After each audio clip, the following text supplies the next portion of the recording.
اعوذ باللہ من الشیطان الرجیم بسم اللہ الرحمن الرحیم اللہم صلی علی محمد وآل محمد۔ مومنین سلام علیکم۔ اس ایپیسوڈ میں ہم صحیفہ سجادیہ کی دعا نمبر 35 یعنی 35 کو ڈسکس کرنے جا رہے ہیں۔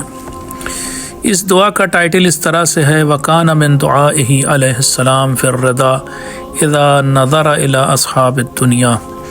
یہ دعا امام زین العابدین علیہ السلام کی ہوا کرتی تھی جب وہ دنیا والے یا ان لوگوں کو دیکھتے تھے کہ جو دنیا میں بہت مشغول ہیں، بہت پھنسے ہوئے ہیں اور جنہیں دنیا نے لبھا لیا ہے، اور پھر امام اس بات پر خوش ہوتے تھے کہ وہ اللہ کی دی نعمتوں پر راضی ہیں، یعنی کم پر ہی خوش ہیں اور راضی ہیں۔ انگلش میں چٹک نے اس کا بہت اچھا ٹائٹل دیا ہے His supplication in satisfaction when he looked upon the companions of this world۔ جب وہ اس دنیا کے لوگوں کو دیکھتے تھے تو وہ اس طرح سے سیٹسفیکشن کو شو کرتے تھے۔ آئیے دعا شروع کرتے ہیں۔ بسم اللہ الرحمن الرحیم۔ الحمدللہ رضا بحکم اللہ۔ تعریف ہے اس خدا کی یا شکر ہے اس خدا کا، بہتر یہ ہے کہ ہم شکر کہیں یہاں پر۔ شکر ہے اس خدا کا کہ اس نے مجھے راضی رکھا ہے اپنے حکم پر، یعنی جو اس نے میرے لیے فیصلہ کیا ہے اس پر میں سیٹسفائی ہوں، راضی ہوں۔ اللہ کا شکر ہے راضی ہوتے ہوئے اللہ کے حکم پر۔ شہدت ان اللہ قسم معائش عبادہ بالعدل۔ میں گواہی دیتا ہوں یا میں نے دیکھا ہے کہ اللہ تعالیٰ نے اپنے بندوں کی جو رزق ہے، جو روزی روٹی ہے، جو کاروبار ہے، اس کو بڑے عدل اور انصاف کے ساتھ بانٹا ہے، یعنی اس بات کے گواہ ہیں امام۔ کہہ رہے ہیں میں گواہی دیتا ہوں یا پھر میں نے دیکھا ہے کہ اللہ نے روزی روٹی کو بڑے انصاف کے ساتھ بانٹا ہے۔ وَأَخَذَ عَلَى جَمِيعِ خَلْقِهِ بِالْفَضْلِ، اور اس نے اپنی تمام مخلوقات کو پہلے تو عدل کے ساتھ، انصاف کے ساتھ روٹی دی، اور پھر اس کے بعد بہت کچھ بطور فضل، احسان، لطف، کرم بہت کچھ انہیں عطا بھی کیا، یعنی جو ان کا حق بنتا تھا اس سے زیادہ دیا۔ اللہم صلی علی محمد وآلہ، یا اللہ محمد وآل محمد علیہ السلام پر اپنی رحمت نازل فرما۔ ولا تفتنی بما اعطیتہم، اے میرے مالک جو تو نے دنیا والوں کو دے رکھا ہے، ٹھیک ہے نا، اس کو دیکھ کر کے میں للچانے نہ پاؤں، اس کو دیکھ کر کے میرا ایمان نہ ڈولنے پائے، ایسا کر دے۔ ولا تفتنہم بما منعتنی، اور جو کچھ تو نے مجھے نہیں دیا ہے نا، اس کے وجہ سے دوسروں کا امتحان نہ لے، یعنی دوسروں کو لالچ میں نہ ڈال۔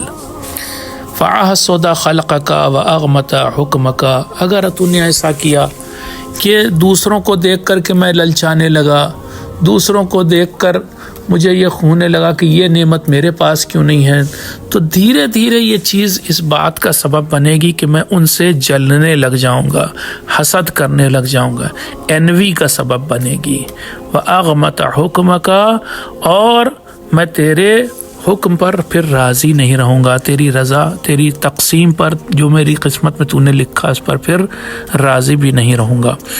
اللہم صلی علی محمد وآلہ وطیب بقضائک نفسی، یہ میرے مالک محمد وآل محمد علیہ السلام پر اپنی رحمت نازل فرما، اور جو تو نے میرے بارے میں جو فیصلہ کیا ہے، یعنی جو کچھ میرے نصیب میں، میری قسمت میں لکھا ہے، اس سے مجھے راضی بھی رکھ، اس سے میری آنکھیں روشن کر دے، وہ چیز مجھے بہت اچھی لگے جو تو نے مجھے دی ہے، جتنا بھی دیا ہے وہ میں خوشی خوشی قبول کروں۔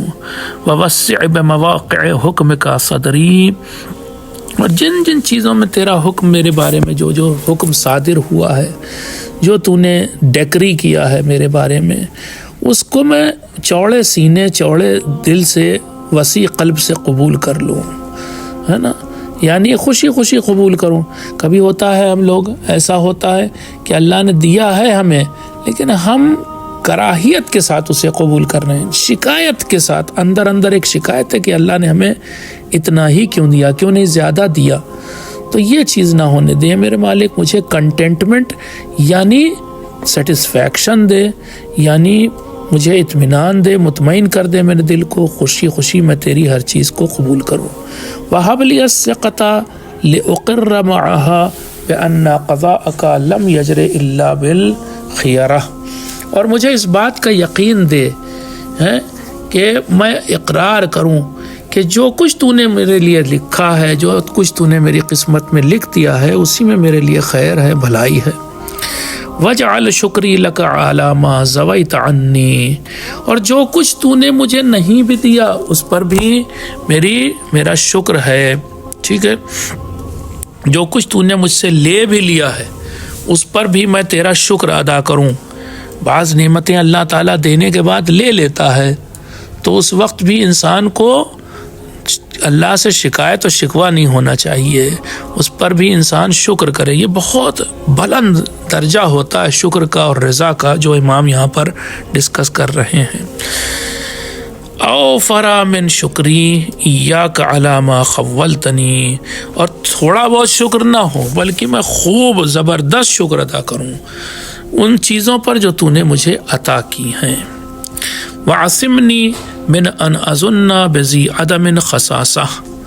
ہاں یہ بہت اہم بات ہے. اے میرے مالک، جن لوگوں کو تو نے نعمتیں نہیں دیں، جنہیں تو نے محروم رکھا ہے، ان کے بارے میں میرے دل میں کوئی خیال حقارت والا نہ آئے، یعنی میں انہیں بہت حقیر، بہت نیچا، بہت پست نہ سمجھوں. یہ گمان، یہ خیال کہ جن لوگوں کے پاس، بیچاروں کے پاس نعمت نہیں، ہم ان کو گری نگاہ سے دیکھیں، اس چیز سے مجھے بچا لے. یہ خیال آنے نہ دے میرے دل میں کہ میں غریبوں کو، فقیروں کو نیچی نگاہ سے دیکھوں. یہ بات میرے اندر پیدا نہ ہونے دینا.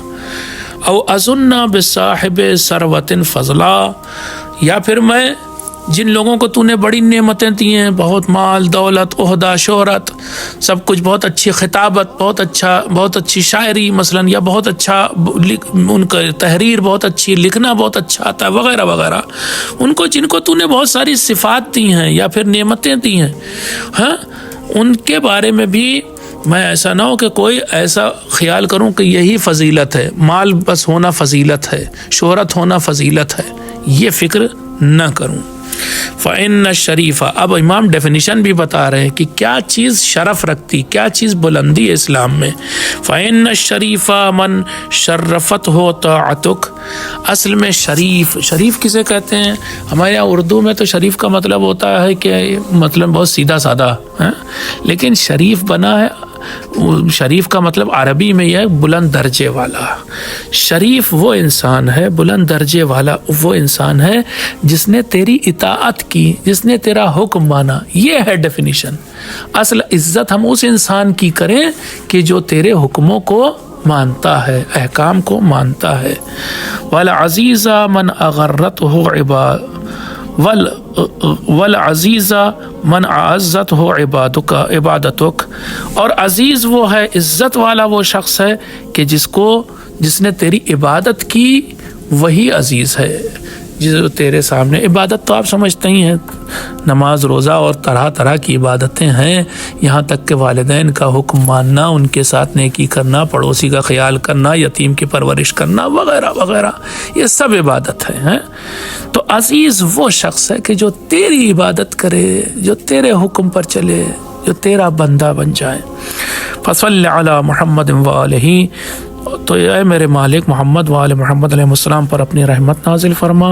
ومتعنا بثروۃ لا تنفد. اب امام مانگ رہے ہیں مال کو.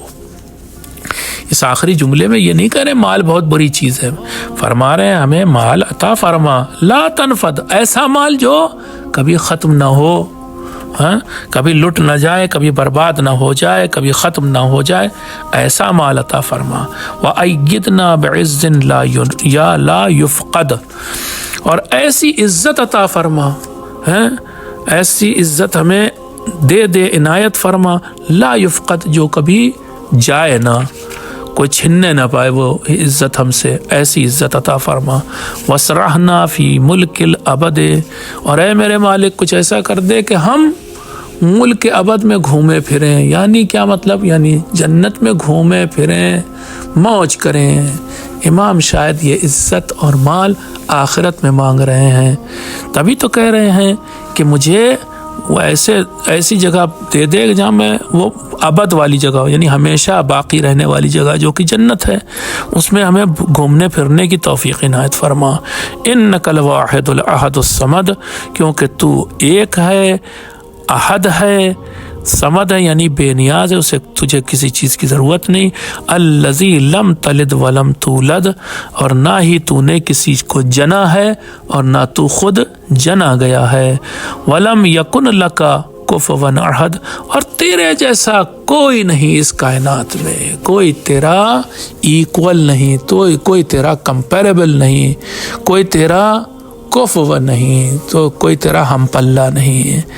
تو یہ تھی آج کی دعا جو امام اس وقت پڑھتے تھے جب وہ دوسروں کے پاس نعمتوں کو دیکھتے تھے تو اللہ کے سامنے کہتے تھے کہ میں اس پر راضی ہوں جو تو نے مجھے دے رکھا ہے، مجھے زیادہ کی ہوس نہیں ہے، میں کنٹینٹمنٹ کی دولت رکھتا ہوں، قناعت رکھتا ہوں۔ تو اللہ سے دعا ہے کہ جس طرح سے اس نے امام زین العابدین علیہ السلام کو قناعت کی دولت عنایت فرمائی تھی، صدقے میں امام زین العابدین علیہ السلام کی ہم سب کو قناعت کی دولت عنایت فرمائے، ہم دنیا کے پیچھے نہ بھاگیں بلکہ ہم جو اہل بیت علیہ السلام کی میراث ہے، یعنی علم، یعنی حکمت، یعنی نیک اچھا کردار، اس طرف بھاگیں اور اسے حاصل کرنے کی کوشش کریں۔ یا اللہ ان تمام دعاؤں کو ہمارے حق میں قبول فرما، بالنبی و آلہ، والسلام علیکم ورحمۃ اللہ وبرکاتہ۔